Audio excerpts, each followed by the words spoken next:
noches, bienvenidos a Debate Abierto. Vamos a analizar juntos un ratito nomás qué pasó esta semana. Fue una semana importantísima, la primera semana con un presidente electo, Alberto Fernández, con un presidente en ejercicio, Mauricio Macri. Sin duda, la peor semana, tal vez en la vida, de Mauricio Macri. Ustedes saben que hoy, hace un rato nada más, se terminó de derribar una de las últimas mentiras del macrismo, algo que había sido dicho por casi todo el elenco oficialista. ¿Qué era eso?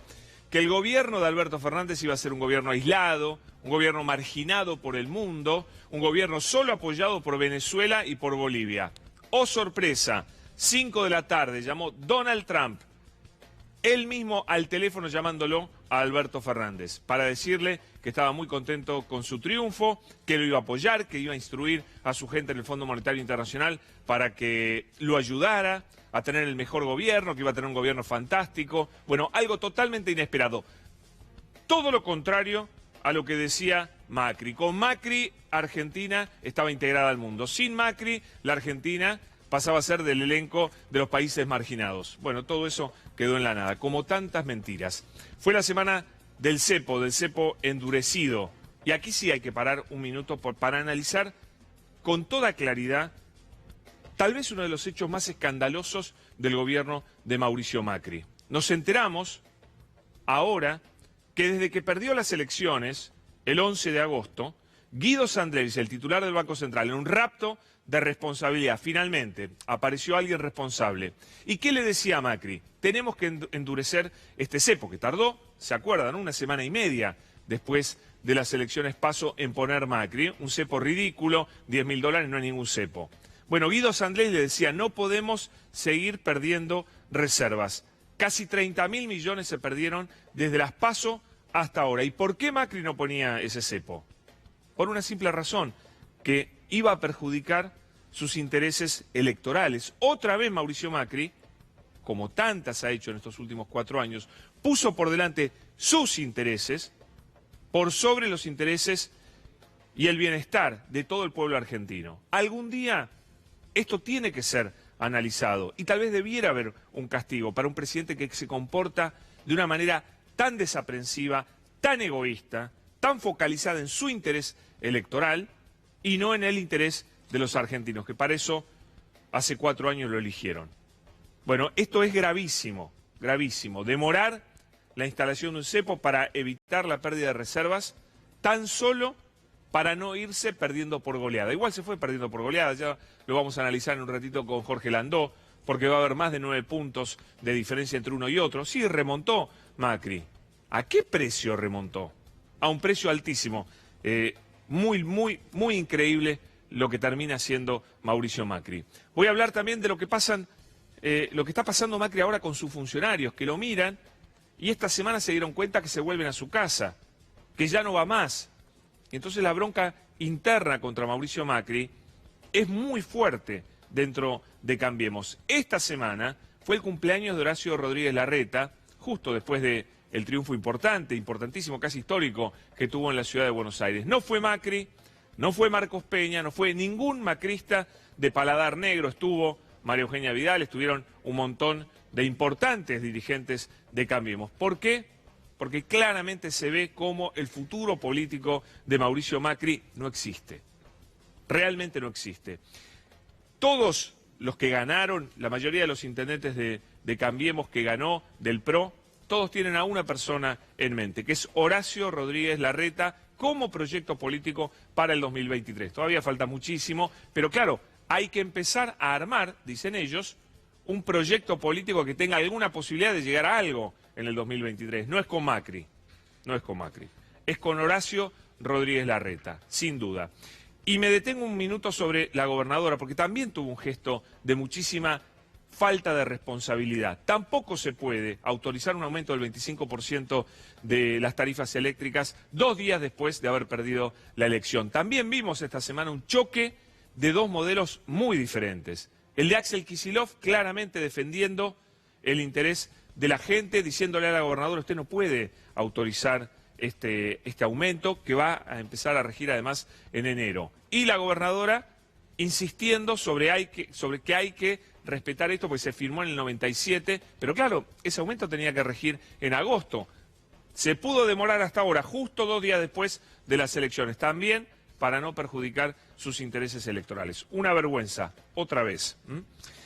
También vamos a hablar ahora en un minuto, nada más, de lo que se viene en materia económica, que es realmente difícil, complicado. Aumento del dólar, eso va a traer más inflación, aumento de tarifas, más inflación, aumento de la nafta y por supuesto las empresas que ya, algunas de ellas, tal vez pensando en que pueda venir un congelamiento en algún momento, están aumentando todo lo que tienen que aumentar para recuperar su beneficio, pero también pensando en hacer un colchón por si llega un congelamiento. Eso también es complicado. Bueno, de todo esto vamos a hablar, nos vamos a presentar. Está Alberto viajando hacia México, como estaba previsto, por supuesto, con un equipo muy importante. Y ya arrancamos con nuestra primera charla que va a ser con Eduardo Valdés. Así se iba Alberto Fernández. Esto fue el encuentro con Pepe Mujica, que también dio pasto para que en el día de hoy todo el mundo hable de los dibujos animados. Y acá hubo una cantidad de malas interpretaciones increíbles, porque el análisis de Alberto Fernández fue muy interesante sobre la influencia de los dibujos animados, también de las películas. Hoy en día hay más películas animadas que otra cosa. Yo tuve la posibilidad de hablar con varios especialistas, todos están de acuerdo. La ideología de las películas de dibujos animados es tremenda, ha cambiado mucho. Bueno, en un rato lo vamos a escuchar a Alberto Fernández, pero quiero que empecemos porque hay mucho para hablar esta noche, sobre todo lo que pasó en el día de hoy. Hablé por la radio con Eduardo Valdés y la verdad se había quedado muy impactado con la llamada de Donald Trump. Y ya lo tenemos con nosotros. Eduardo Valdés, bienvenido, ¿eh? ¿Cómo anda? Un gusto. Estoy con ¿Todo un bien? poquito de voz, pero... Habló mucho hoy. Un poco. Bueno. Muy alegre, muy feliz. Es un día importante. Creo que, como bien decías vos en tu editorial, Alberto Fernández no iba a aislar a la Argentina del mundo. Y creo que es la primera vez que un presidente de Estados Unidos habla con un presidente electo argentino. ¿De dónde había surgido? Yo digo, la gente de Cambiemos había difundido este absurdo de que el gobierno de Alberto Fernández iba a estar aislado. Una ridiculez. Yo creo que son eslogan de campaña. Jamás nosotros hemos planteado aislarnos nunca. Nunca que hemos gobernado nos hemos aislado, para nada. ¿Cómo está? Usted tuvo la posibilidad de estar varias veces con Alberto en estos días. ¿Cómo está Alberto? Muy tranquilo, muy feliz, sereno. Me parece que esta semana han sucedido cosas importantes. La foto de los dos presidentes es muy importante para la Argentina, muy importante. La foto de Alberto con Mauricio Macri. Me parece que Alberto entiende que aparte de resolver el tema de la desigualdad social que existe profunda en la Argentina, el tema de unir a los argentinos es muy importante. Por eso creo que esa institucionalidad de estar los dos presidentes juntos, de trabajar para que el traspaso sea ordenado, creo que es muy importante. ¿Se habrá llevado para el avión una lista con todos los casilleros? Ministro de tal cosa, ministro de esto, y empieza a llenar finalmente con nombres? Puede ser. ¿En cuánto estará ya el gabinete? ¿Un 50%? Sí, yo creo que en un 50% debe estar. El otro está pensándolo, está convocando a gente que no participó del espacio del Frente de Todos. ¿O sea, va a ser un gabinete abierto? Me parece que sí. ¿Va a sorprender con algún nombre? Bueno, hasta ahora ha sorprendido, ¿no? Los 4 de la transición, ahí la presencia de Gustavo Belli, de Vilma Ibarra, fue muy importante, ¿no? Y muy valioso los dos. Y sí, entonces siento que el gabinete va a ser de la misma manera. ¿Cómo está Gustavo? Que hace mucho que no tenemos la posibilidad de entrevistarlo, de verlo. Es un hombre que la pasó mal en algún momento. La pasó muy mal y ahora está muy bien. Yo sé que usted lo ayudó mucho. Y con orgullo debo decir, Gustavo se tenía la posibilidad de un ascenso en el Banco Interamericano de Desarrollo e irse del país, le ofrecían un traslado con ascenso y él decidió dejar el banco para acompañar a Alberto con la experiencia que ha acumulado en este tiempo. Va a ser una gran ayuda. Me parece muy interesante que Alberto encima lo proponga en la transición. Sí, sí, sí. ¿Y vuelve con qué idea? ¿Vuelve un poquito sentido por todo lo que vivió antes o borrón y cuenta nueva? Mira, Pablo, Gustavo Vélez es una persona de fe.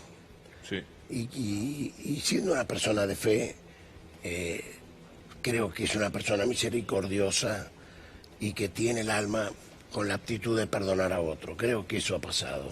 Eduardo, usted que trabajó tanto para el encuentro entre Alberto Fernández y Cristina Fernández de Kirchner, sabe perfectamente que ahí en el trío Cristina Kirchner, por supuesto Alberto Fernández como presidente, Sergio Massa como figura gravitante, importante, que aportó mucho también al Frente de Todos, ahí también reside el lugar en donde desde la oposición o desde los medios opositores van a trabajar con la versión de internas, de peleas, de resquemores que nunca se saldaron.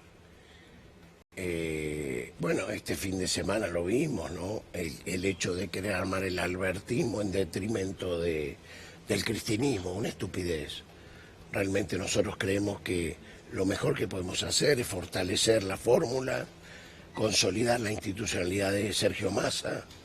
A mí me parece, somos personas normales, no somos estúpidos, sabemos que en la unidad está la fortaleza, así que todo eso que se publica es inversamente proporcional a lo que pasa. ¿Y Cristina cómo está? Hoy partió para México. Para Cuba. Estuve ayer con ella, la vi muy bien, va a ver a su hija, que está muy bien, no está mal, su hija está bien. Y va a estar 10 días allá, se la merece. Eduardo, todo el mundo se está preguntando si el Papa va a venir a la Argentina. No sé si fue una idea suya, fue el primero usted que habló de eso. Yo leí que el Papa dijo... ¿Usted leyó? En un reportaje, sí, en un reportaje de Morales Solá, que tenía ganas de venir a la Argentina. Primera vez que veo que lo dice. Y eso sería el año que viene. Y entonces a mí, cuando él lo dijo, todavía no había habido paso. Y yo dije que sería muy lindo que el Papa venga antes del traspaso de mando y esté en el traspaso de mando. Para que... No a la asunción de Alberto, sino al traspaso de mando. Me parece a la asunción. Mucho más piola plantearlo así, porque si no parece muy volcado hacia un lado. Que venga antes que asuma Alberto. Claro. Con protocolo de Mauricio Macri. Y que esté en el traspaso de mando. Y creo que vamos a unir a los argentinos. Yo creo que él puede. ¿Pero eso es una posibilidad o es algo muy es una idea mía. Fantasioso? Le he escrito, todavía no he tenido respuesta, pero es una idea mía, no de la curia ni de la iglesia. Y políticamente está bien, es una visita de Estado. La visita que él tenía pensada, yo digo, la puede hacer el año que viene, la visita pastoral, larga. Esto es el ciudadano Jorge Mario Bergoglio, que es un primus inter pares de Argentina, con la idea de ver si se puede unir un poco más a los argentinos, que creo que es tan importante como luchar contra la desigualdad. Sería un traspaso de mando con el Papa muy fuerte, ¿no? Traemos a las grandes figuras de Argentina que estén fuera del país. ¿Estás pensando en otra persona también? Me imagino tocando el piano del himno nacional a Marta Argerich con Barenboim, qué sé yo. Bueno, veo que ya están creando cosas. Yo pienso eso. ¿Y es cierto que también en la charla con Donald Trump de hoy se habló de la posibilidad de una visita de Alberto Fernández a Washington? Le ha dicho el presidente Trump que lo espera en los primeros días de su gobierno, cosa que es muy importante, y aparte le dijo que también había hablado con el Fondo Monetario Internacional para que ayude a la Argentina. Sí. O sea, ayude en la refinanciación, ¿no? Y tradicionalmente la primera visita de un presidente argentino es ¿a dónde? ¿A Brasil? A un país limítrofe, a Brasil. que sería Brasil. no va a dar para esta vez. Con dolor. Yo creo que Alberto, Argentina y Brasil, por encima de el estado de ánimo de los presidentes, son los dos países que más exportan industria y trabajo entre sí. Todo lo que exporta Brasil fuera de Argentina son commodities. Por lo tanto, me parece que va a primar la razón y se va a lograr mantener. ¿Y que esto tal vez son fuegos de artificio nomás? ¿O es un poquito más serio? Va a ser difícil de remontar la relación personal. Sobre todo me parece lo que ha hecho ayer el hijo de Bolsonaro, que bien salió Zulemita Menem a repudiarlo. Vale la pena contar eso. ¿El qué, perdón? Zulemita Menem salió a repudiarlo. Claro. Sí, totalmente. Son momentos distintos que se viven en la Lo Argentina. que hizo Jorge Faurí de mandar una carta personal, eso no satisface. ¿Y por qué no se habló en la transición de esto? Es un tema para la transición. Porque no había sucedido todavía. No, pero digo, no quedaron en que iban a tener contacto los dos. Sería muy bueno que el presidente Macri se pronunciara públicamente dijera que a Bolsonaro que esto no está bien y respalde a Alberto Fernández, a su hijo. Ahora, el tema de Lula libre le pega debajo de la línea de flotación a Bolsonaro. Bueno, pero eso es una cuestión política. Sí. Y él responde con otro tipo de... No, con una agresión personal. De agresiones, ¿no? Sí. Y no involucra a toda la Argentina, porque él habló de que los argentinos habíamos elegido el mal, ¿no es cierto? Aparte, Alberto Fernández tenía una vida preexistente que pedía por la libertad de Lula antes. Sí, totalmente. No es que empezó ahora. Bueno, ¿y usted qué va a hacer en el gobierno de Alberto Fernández? Yo voy a ser tribuno de la plebe. Le he dicho a Alberto que no voy a ir al Ejecutivo, quiero poder tener el diálogo que tengo con él y poder hacer las cosas que hay que hacer para ayudar a un presidente. Eduardo Valdés, muchas gracias. Ha sido un gusto. Se queda a ver lo que dijo de los dibujos animados de la Warner, Alberto Fernández. ¿Lo escuchó? No. ¿No lo escuchó?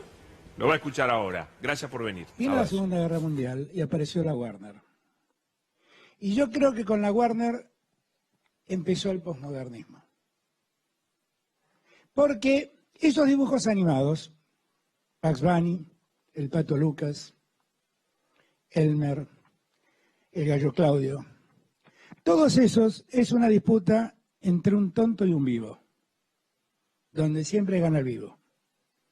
¿Han visto un estafador más grande que Bugs Bunny? Y fue el modelo. Bueno, lo habrá mirado de chico mucho en todo caso. Y fue el modelo de muchos chicos, de muchas generaciones.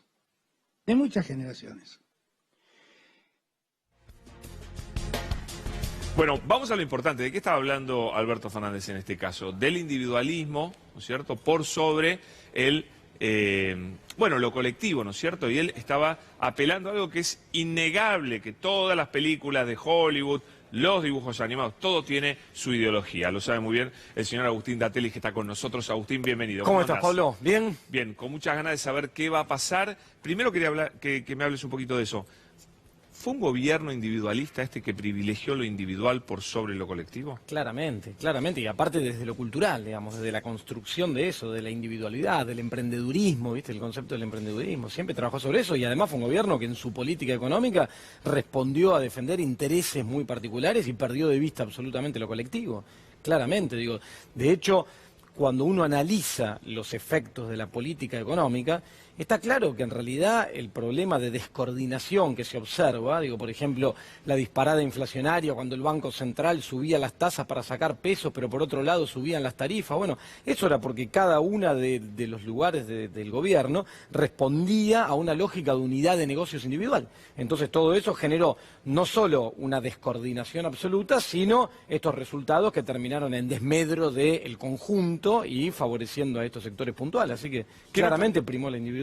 Sí. ¿Qué nos podés traducir del artículo de Sturzenegger, que seguramente leíste, ¿no? Porque empiezan las facturas tremendas, empiezan a volar los garrotazos adentro de Cambiemos terriblemente. Sí, lo vi, me sorprendió. ¿Qué dijo para alguien que que no lo hace una crítica abierta a la economía del gobierno de Macri como si él no tuviera absolutamente nada que ver. Y acá está claro que el que lo convenció, a ver, el responsable de que este gobierno haya implementado esa famosa receta monetarista que resultó fallida, que esa idea de si yo retiro pesos de la economía van a bajar los precios, la inflación va a bajar y en un año vamos a estar en un dígito y este año vamos a terminar arriba del 60%. Digámoslo, tan aplaudida por los economistas liberales, claro.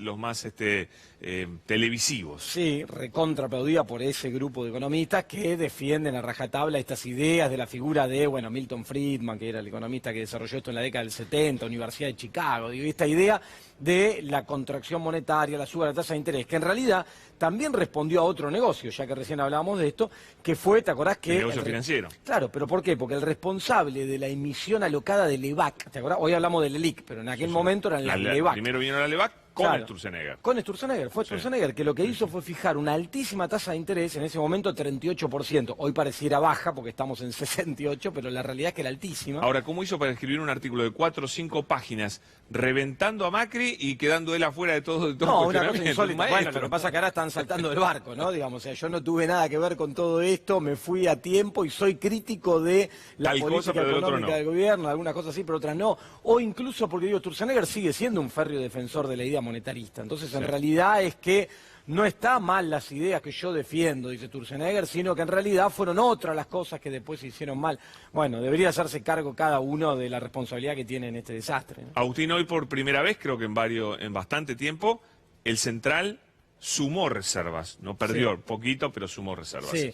Este cepo es durísimo. Durísimo. Es bueno para no perder reservas, pero también complica otras cosas, ¿no es cierto? Complica muchísimas cosas. Hay que entender, primero, que llega de manera tardía y mal. Esta restricción, yo públicamente, lo vengo diciendo hará por lo menos 3 semanas, debería haberse hecho antes y con un nivel no tan bajo. Podría haberse fijado en $1.500, $2.000.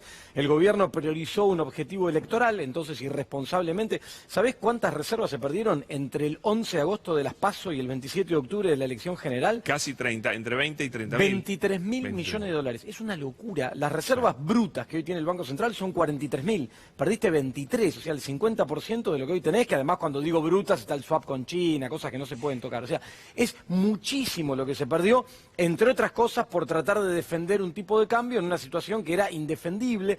No quisieron contraer más ese límite de los $10.000 para no tomar una medida antipática contra sectores de clase para no media. Perder más votos claro, o para no perder votos, por peor diferencia. Pero nos costó a todos los argentinos un costo enorme. ¿Eso no puede ser cuestionado algún día en la justicia? Obvio que debería, sí, claro que debería. Si eso no tiene castigo, la verdad, no tiene castigo nada. Y porque, a ver, es claro, es muy claro, cuando uno observaba, vos pensás que las reservas caían por 3 motivos.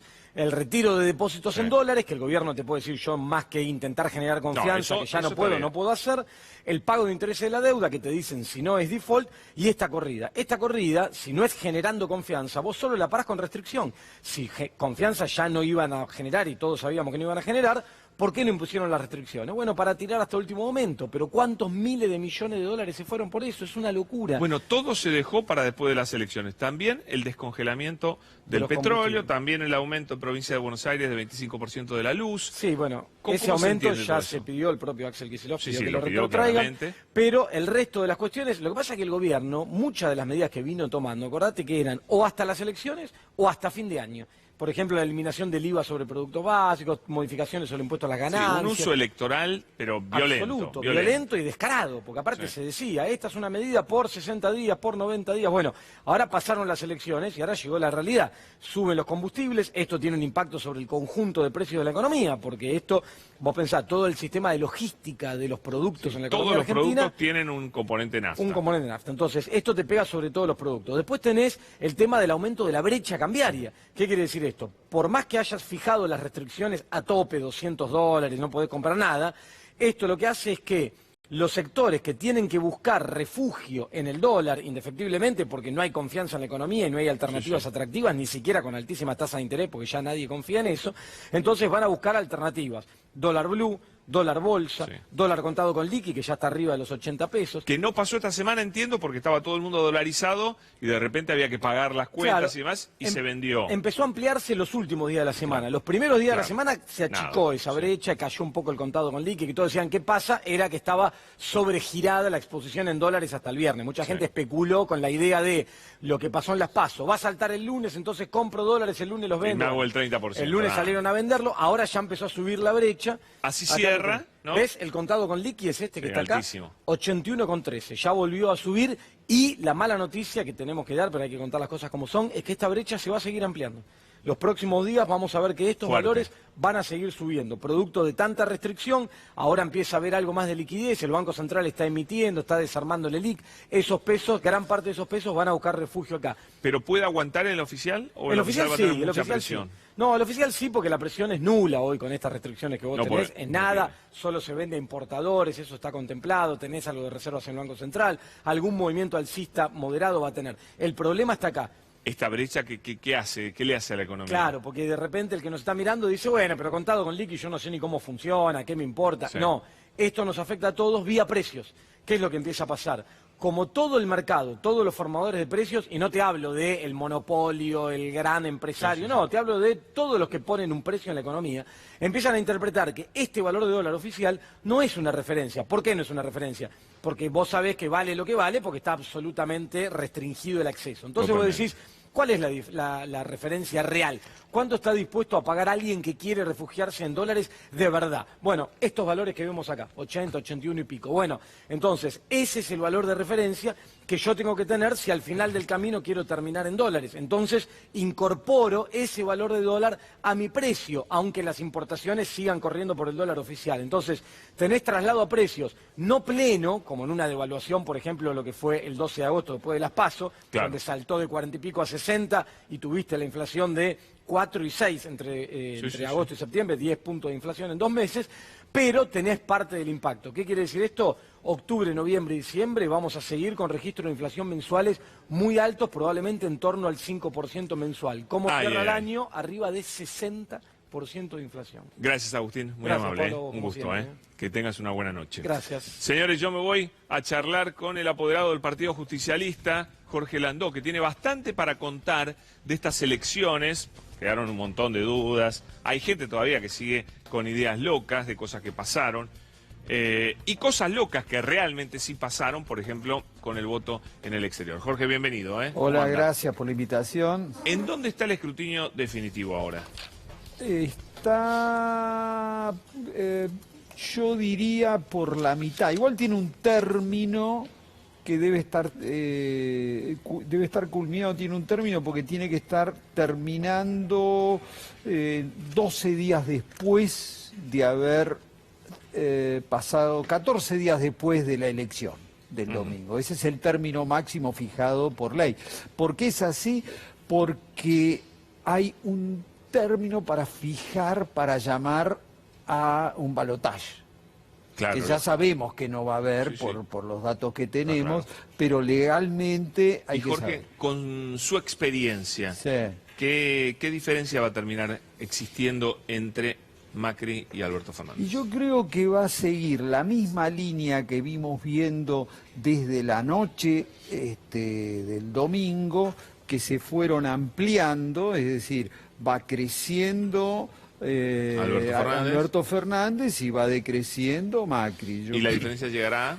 Y es posible que estemos entre 9 y 10 puntos. Esa es la impresión más de que 9 yo tengo. puntos. Más de 9 puntos es la impresión que yo tengo, que vamos camino a eso. Bueno, ¿y cuánta gente se encontró con usted y le dijo, no puede ser esta elección, no puede haber remontado 8 puntos Macri, es imposible? Bueno, se tejieron un montón de fantasías. En realidad, bueno, creo que hubo buenos periodistas y expertos que lo explicaron bien, ¿no? De dónde vienen. Sí. Básicamente, ¿de dónde vienen esos votos? No, en realidad Macri es justo reconocer que luego de las PASO hizo una campaña importante para tratar de mejorar y de remontar esta situación. Quiso entrar en el balotaje. lógicamente, cuando uno Imposible. está en campaña se encapsula y se mete en su micromundo. El problema de los políticos no es solamente que mientan, el problema es cuando creen sus propias mentiras. Tal El problema cual. es que las mentiras las tienen que creer los otros, porque cuando se la creen ellos, genera un micromundo, después se quieren llevar todo por delante. Ahora, ¿no? Jorge, también hubo mucha gente que quiso castigar a Macri. Creo que el fenómeno para mí fue el enojo con Macri, Tal cual. que se notó muchísimo en las PASO En de las su PASO. propia gente. Tal cual. Y que después, dijeron, bueno, está bien, ya 16 puntos, una paliza Tal tremenda, ya le mandamos el mensaje, ahora lo votamos. Y se puso, digamos, llevó el voto a más o menos el 38-40% que tradicionalmente ha tenido el antiperonismo. Esto es lo que quiero recordar. No es nada nuevo. Pero no hay nada nuevo en eso. Sí. Perón en el 73 también tuvo una oposición del 38%, Angelosa con el 37%. 38%. Pero claro, digamos, hay un sector de la sociedad que es así. Pero ese esquema bipartidista existió desde que yo soy chiquito. Sí, Solamente se rompe, se pulveriza cuando De la Rúa pierde el gobierno con la crisis del 2001. A partir de ahí entra en crisis el esquema El sector bipartidista. queda golpeado, lógico. Claro, Hasta el pero surgimiento de Cambiemos. hasta el surgimiento de Cambiemos. Sí. Sí, tal Ahora, cual. Jorge, ¿qué pasó con el voto en el exterior? Que hay versiones de cosas realmente escandalosas, ¿no? Sí, fue un escándalo. Nosotros hicimos una presentación esta semana a propósito de eso. Ya habíamos advertido antes, acuérdense que nosotros nos opusimos firmemente a esa modalidad de voto en el exterior. Se introdujeron dos cambios. dos cambios. Uno, se amplió el padrón de los ya residentes y se amplió especialmente por el voto de los, digamos, el voto no presencial. Es decir, hasta ahora se votaba siempre en las embajadas y legaciones. Que votaba muy poca gente. Muy poca. 2%. En la historia es que nunca ha pasado de 14.500, 15.000. ¿Y esta vez cuántos Y votaron? esta, 60. Se multiplicó por 4. O sea, Hay una algo ahí, ridiculez hay total. algo que no cierra, ¿no es cierto? No. ¿Y quién ganó? Bueno, obvio. No, ampliamente el gobierno, Macri, pero la cantidad de Pero irregularidades esto que han con la habido, complicidad de embajadores. con todo el cuerpo diplomático, Qué digo, no vergüenza. todo, pero en cada uno de ellos el cuerpo diplomático están denunciados puntualmente, en la denuncia nuestra, cada una de las legaciones y embajadas donde se volcaron los padrones, y pedimos una serie de medidas. Esto va a surgir seguramente muy pronto cuando estén contestadas. Hicieron el famoso volcada de padrón. Así es. Que es que todos los del padrón votan y todos votan en un mismo sentido. Pero Una práctica vieja tengo hasta testimonios Sí, escuché algunos. que los he acompañado en el expediente, No. en la embajada en Francia, en París, un escándalo, en Londres. No, está muy puntualmente planteado eso. Gracias, Jorge, por haber estado. Un Gracias. gusto. Y Gracias. bueno, veremos cómo termina todo esto. Bueno, ¿no? acá estamos a disposición Muy para amable. lo que quiera. Una última Sí. aclaración, Pablo. Me dirán por qué hago todo esto si ya la elección está decidida, ganada, sí. ya está ganada. Entonces, no, la hacemos porque las cosas tienen que estar bien. No Sí. podemos exponernos dentro de 2 años a las próximas elecciones sin estas cosas arregladas. Y si no sentamos el precedente ahora, eso no va a cambiar. Si no, ahogarlo poniendo almohadones arriba y mirando para otro lado, la Argentina no la arreglamos más. Jorge, gracias. creo que es eso. El Gracias. apoderado histórico del Partido Justicialista. Muy amable por Muchas estar con gracias, nosotros, Pablo. Gracias. Chao. Bueno, señores, vamos a hablar del viaje de Alberto Fernández, de la llamada de Donald Trump, de varios temas con Leandro Morgenfeld, que es un analista internacional, un experto. Leandro, bienvenido, gracias por estar. ¿Qué tal? Buenas noches, Pablo. Un ¿Cómo gusto. estás? ¿Por qué va Alberto Fernández a México? Bueno, es un viaje muy importante, muy simbólico, el primer viaje no a Brasil, que es como suelen ser los primeros viajes de los mandatarios argentinos, Bueno, sino a pero México. en este caso todavía no está asumido, digamos, Es verdad, electo. Digamos. es verdad, pero con la mala relación que viene teniendo Sí. y con las agresiones por parte de Bolsonaro y sus hijos del clan Bolsonaro contra el presidente electo Alberto Fernández, eligió un viaje muy simbólico para encontrarse con Andrés Manuel López Obrador, porque Alberto Fernández está pensando en rearmar un eje progresista a nivel regional, está pensando en México, Bolivia, la Argentina y quizás también Uruguay, depende cómo se de lo que defina pase, sí. el balotaje el 24 de noviembre, y va a ser además sede de la Argentina el próximo viernes, en una semana, de la segunda reunión del Grupo de Puebla, que es un grupo que se creó en el mes de julio, es un grupo de ¿Quiénes líderes. vienen a la reunión de... Bueno, de hace un ratito estaba hablando con uno de los miembros del comité organizador, va a estar Alberto como el principal anfitrión, va a venir Dilma Rousseff, O sea, no tienen que venir presidentes, acá puede venir, son figuras importantes, destacadas. Son 30 y políticos. pico de líderes, va a venir Marco Enrique Sominami, que es uno de los fundadores, impulsores, 2 veces candidato a presidente de ¿Correa? Chile.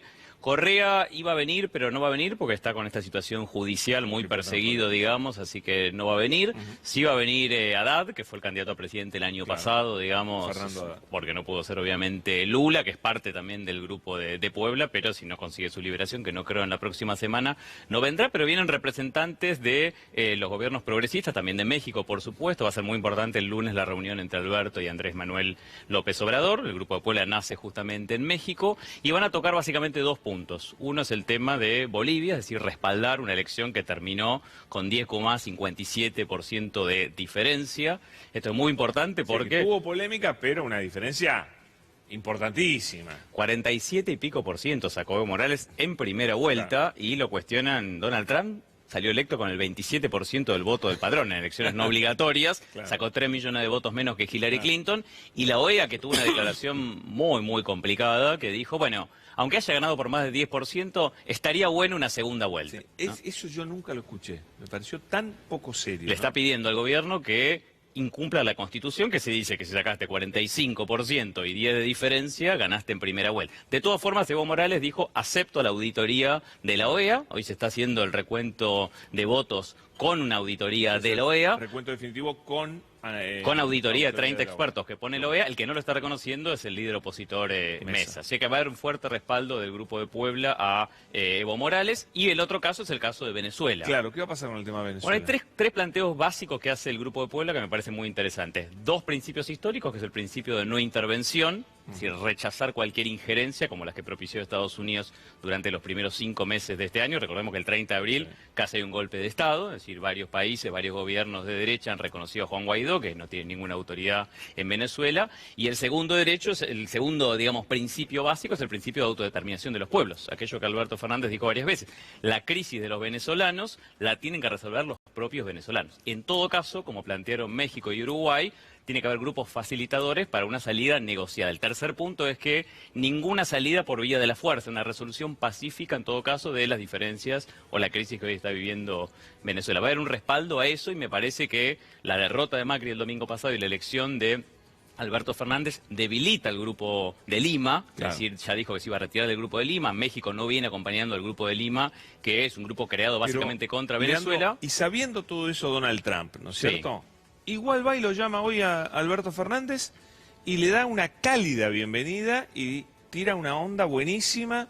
La verdad sorprendió, ¿no? Sorprendió y no tanto. Te voy a decir por qué. A ver. Es pragmático. Hay algo que se llama realismo en política internacional. Es decir, ganó indiscutidamente Alberto Fernández, va a ser el nuevo presidente, Bueno, sabe pero que demostró interés por la Argentina, eso por no es supuesto, poco, ¿no? sabe que va a viajar, él se jugó Estados Unidos y el Fondo Monetario, como ustedes vienen analizando, se jugó como nunca antes en la historia por la reelección de Macri. De hecho, Sí. tuvimos una campaña que nos costó, si queremos, los 57.000 millones de dólares que ahora le debemos al fondo. Sí. Argentina va a tener una situación muy complicada a renegociar con el fondo y por eso necesita, Alberto le dijo, quiero tener una relación cordial y madura con Estados Unidos.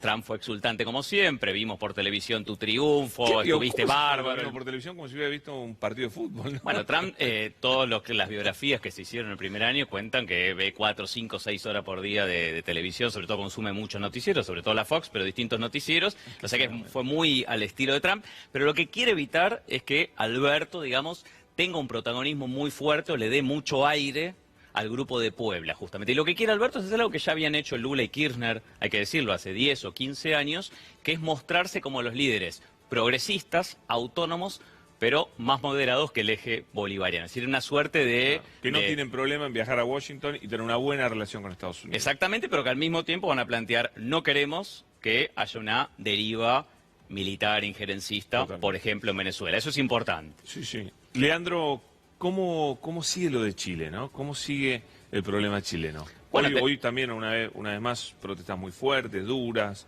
2 esta semanas. Me represión. parece que lo que vimos primero en Ecuador hace 3 semanas y hace 2 semanas en Chile con una intensidad mucho mayor es el fracaso del país que hasta hace 15 días todos nos ponían como modelo. Todos los gobiernos y los referentes del liberalismo, los referentes de derecha decían, bueno, Chile es el modelo. Hoy lo que estamos viendo es la crisis de lo que Álvaro García Linera, el vice de Correa, el año pasado cuando estuvo en Buenos Aires, en el Foro Mundial del Pensamiento Crítico, dijo, este liberalismo en algún sentido es distinto al de los años 90 porque es un neoliberalismo zombie. O sea, no tiene proyecto, ¿sí? Y él auguraba que iba a haber un corto invierno neoliberal. ¿Lo vio venir? Lo vio venir en el Foro Mundial del Pensamiento Crítico, que juntó 50.000 personas en noviembre del año pasado, justo antes del G20. Él vino y dijo, auguro que esto va a durar mucho menos tiempo y rápidamente vamos a ir a una segunda oleada. Muchos otros referentes, la mayoría del establishment, decían se terminó los gobiernos progresistas de la marea rosa, lo que vamos a ver es un giro, una restauración conservadora, y había muchas señales que iban en ese sentido. Nosotros venimos hace 2 o 3 años diciendo 2 cosas. Hay una hegemonía que no es una hegemonía robusta por parte de estos nuevos gobiernos de derecha, alineados con Estados Unidos y aplicando las políticas del Fondo Monetario Internacional. Y segundo, ojo con Trump. Abrazarte a Trump, ¿sí?, te genera un costo político interno muy fuerte. No es lo mismo que Obama, más allá de que hay algunas políticas de continuidad y que Estados Unidos tiene intereses estratégicos en la región y Obama también los defendió. Pero Obama era un tipo carismático, que tenía un discurso a favor del multilateralismo, entonces se acuerdan cuando vino en el 2016, Macri lo usó como parte de su campaña, de hecho volvió al año siguiente ya como expresidente a apoyarlo a Macri 15 días antes de las elecciones del 2017. Bueno, no pasó lo mismo con Trump, que vino el año pasado, es el único país de América Latina, esto es algo inédito en la historia de Estados Unidos, lleva casi 4 años, no fue nunca a México, no fue nunca a ningún país, solo vino a Buenos Aires a la cumbre del G20. En 10 días tenía que ir a Chile, pero hace 2 días, 48 horas, que el presidente Piñera acaba de suspender la conferencia del Foro Asia-Pacífico, con lo cual Trump en su primer mandato, ¿sí?, o en sus primeros 3 años, ¿sí?, de gobierno, solo vino a la Argentina. Es decir, tuvo un alineamiento, digamos, el gobierno de Macri con Estados Unidos enorme y un apoyo para endeudarse, para seguir, digamos, los intereses de Estados Unidos, no los de Argentina. Así todo, como vos estabas diciendo al principio, gana Alberto Fernández. Bueno, con toda lógica, pensar a Donald Trump, me traicionaron, ¿no es cierto? Aposté mal. Apostó mal. Hay que Apostó decirlo mal, también. bueno. Acuérdense que Macri había apostado a Hillary Clinton, su canciller Susana Malcorra, el embajador Es Lustó, cierto. y ganó Trump y rápidamente hubo un realineamiento. Así que en ese sentido no es sorprendente. Lo que sí es interesante es ver cómo sigue esa relación, dado que Estados Unidos tiene poder de veto en el Fondo Monetario Internacional y quizás en las próximas semanas y meses en la región vamos a ver cómo se dirime esa negociación. Me parece que Alberto Fernández tiene 2 o 3 elementos para pulsear con el Fondo Monetario Internacional, que son importantes. La primera es que no estamos como mal, digamos, diagnosticaba Macri, en el mundo unipolar de los años 90, donde Estados Unidos era el que mandaba y ordenaba. Estamos en un esquema mucho más multipolar y él tiene que apelar a los vínculos con China, con Rusia, con la Unión Europea para diversificar la inserción internacional. Y la segunda es recuperar la cooperación política y la integración regional, que es lo que Macri dio la espalda, y es la única manera para que la Argentina y el resto de la región tengan mayor autonomía y mayor poder de negociación con el fondo y con Estados Unidos. Leandro, muchísimas gracias. Muchas gracias a vos, Gusto que Pablo. hayas estado con nosotros. Muy, muy interesante. Señores, una pausa y tenemos 2 economistas. Vamos a debatir también sobre la economía que viene.